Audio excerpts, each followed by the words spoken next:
The Knicks of the 90s are held to a high esteem because they reflected the grittiness of the city.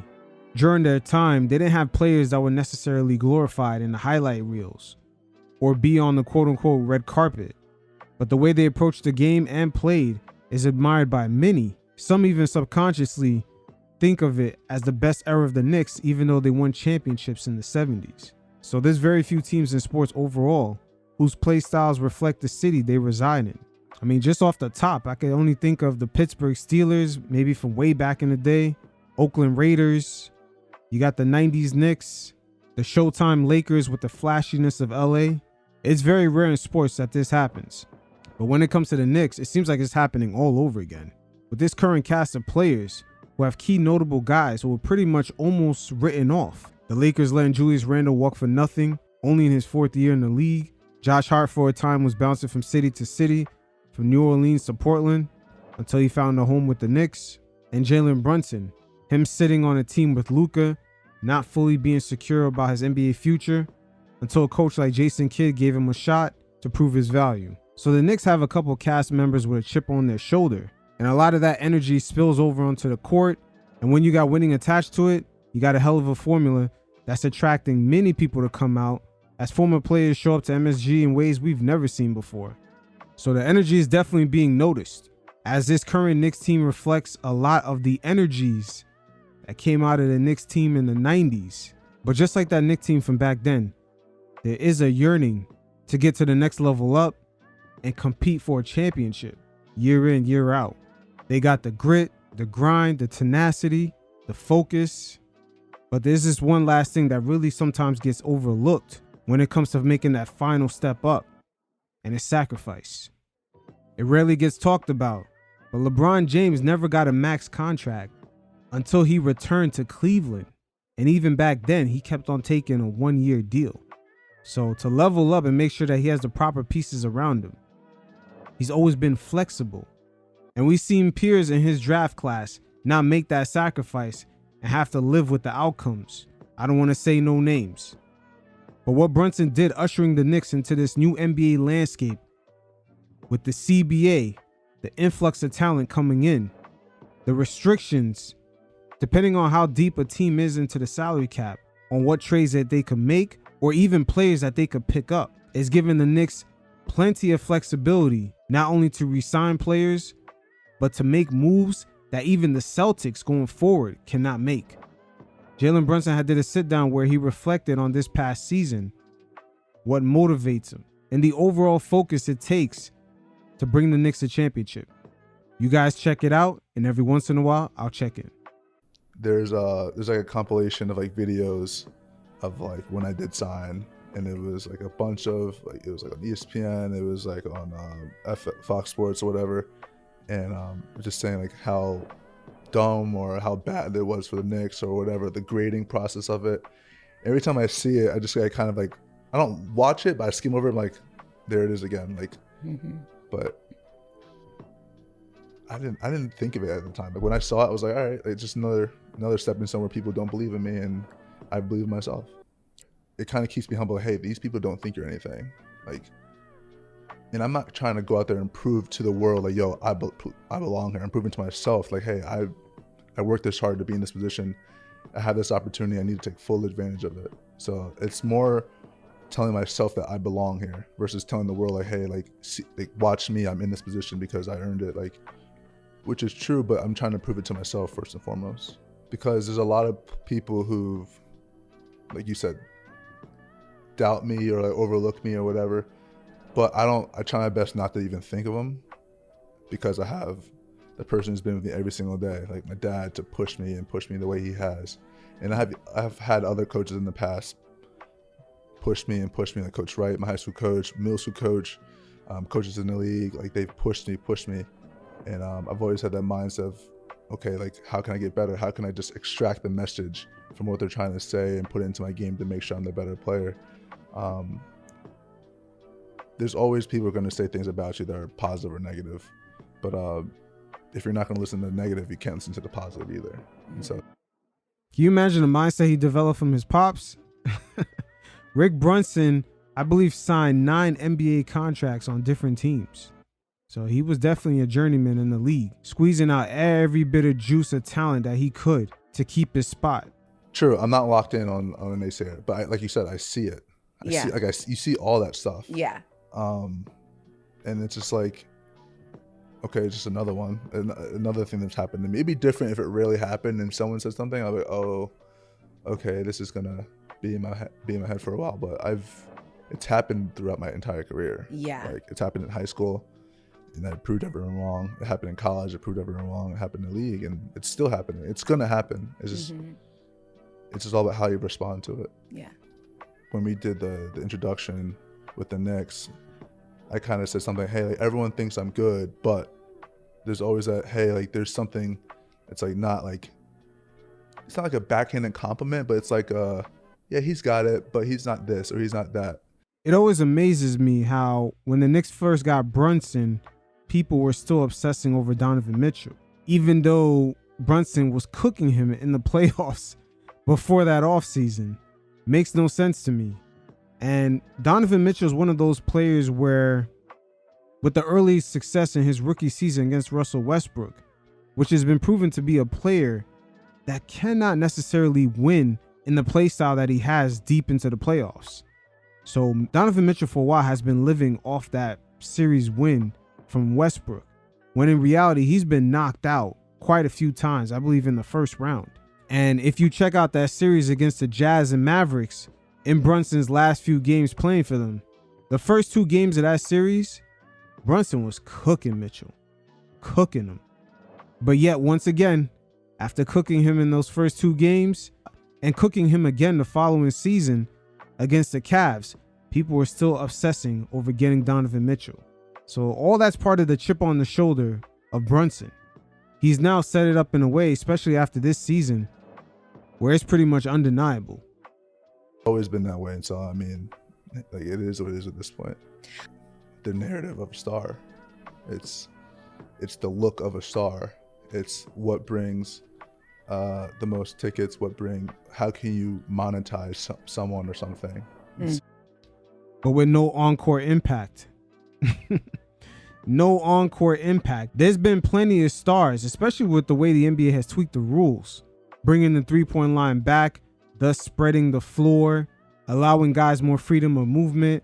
There's going to be plenty of stars who are on the highlight reels. But as far as encore impact when it comes to winning, unfortunately, there's a lot of them where that doesn't add up. That's just how it's been. It's always been that way. And so,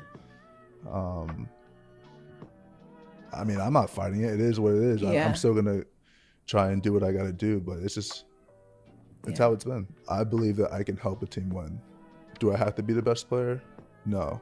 If that's my role, I mean, of course I'm going to do it the best of my abilities, but I'm not dying to be the best player. I'm not dying for that recognition, to be a person who needs all that attention for just himself. And that's an adjustment the national NBA media is going to have to make. The talk around the 2024 NBA Finals about Tatum not scoring enough points or he's not the MVP, the type of team the Celtics were in those finals, there is no one star in the league that would have ended up beating them. They played with cohesion in the offensive as well as the defensive end, and they completely took away Luka and the Mavericks' identity as a 3-point shooting team. So going forward, it's not going to be uncommon, especially when you look at the Oklahoma City Thunder, the Minnesota Timberwolves, the Knicks, the Celtics. It's not going to be uncommon for a team to have potentially 4 players who could win Finals MVP. That's how much influx of talent is coming into the league. And the media has not yet changed the conversation around it because they haven't evolved looking at the game past the typical star player from the 80s and 90s. I'm a person who will gladly contribute to winning. I'm a person who will gladly put the team on my back if I have to. Like I don't need that title. I want the title champion. That's all that matters to me. And so whatever is being said about that, can he be the best player or not, or whatever. Can I help my team win? And I haven't done that yet, but I want to, and that's all I care about. So there you have it. Just a quick bit on Brunson's mentality and his approach, with the Knicks having an influx of guys who could possibly put up numbers from night to night.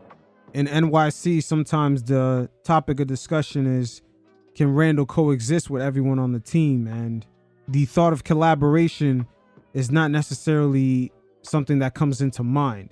And Brunson right here letting us know through his actions, taking less money, he's also letting us know that winning is the most important factor. So we'll see. This puts much added pressure on the Knicks to make sure that Brunson has the necessary pieces around him going forward to utilize the cap space within that window. This definitely gives the Knicks a competitive edge over the Celtics, and to a degree, as seasons go along, the Philadelphia 76ers, as Podcast P took his full payment on his max deal. So we'll see how it plays out. And finally, Brunson admitted what led to our downfall in the playoffs last season. It wasn't no bullshit official calls or any injuries. It was the fact that we let the Pacers series continue too long. In game 3, we did not close it out. Too many fuck-ups. Had we executed, we would have been up 3-0. The one thing that pops in my head is Andrew Nembhard hitting that 3 in game 3. Yeah. Props to him. Like, I'm not mad at him, but just damn. I actually played somewhat good defense right there. He makes the ball from 30 feet or 35 feet, whatever it is. And that's one thing that pops in my head. And obviously, just like the Pacers in general, like the team you lose to is something you're going to think about.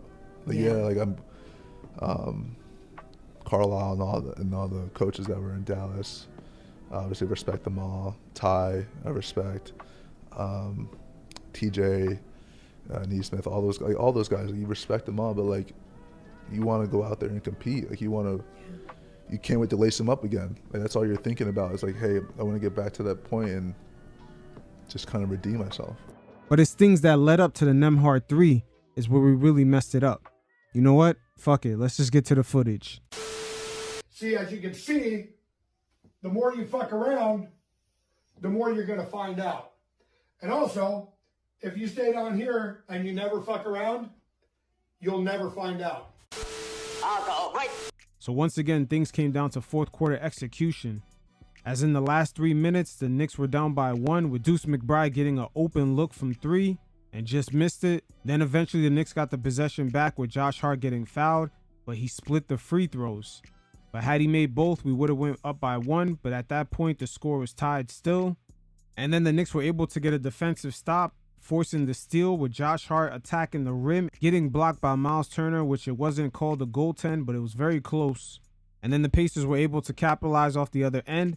Then Tyrese Halliburton accidentally fouled Jalen Brunson. But something that's been plaguing us all postseason is them damn free throws, as Brunson split it. So the Knicks were still down by 1 at this point, 103-104. Okay, so with the Knicks down 4, we're taking a look at their lineup. Hartenstein is the only big man, surrounded by 4 guards. As right here, Naismith gets an open look. He misses it. Josh Hart misses the offensive board. So now Tyrese Halliburton attacks the rim. He misses the shot, but on some Vlade Divac shit. What the fuck? Hartenstein tapped the ball. And at this point, you already know something is off with the vibes. Once you see a Vlade Divac type of tip, and if you understand NBA history, that is not a good thing. So right there, we missed the opportunity to grab the board. And the Pacers for a third time get an open look and just miss it as the Knicks finally corralled the rebound. So down 1 with 1 minute and 14 seconds left. So there's still plenty of breathing room for the Knicks to execute. So next time down, the Knicks with a chance to go up 1.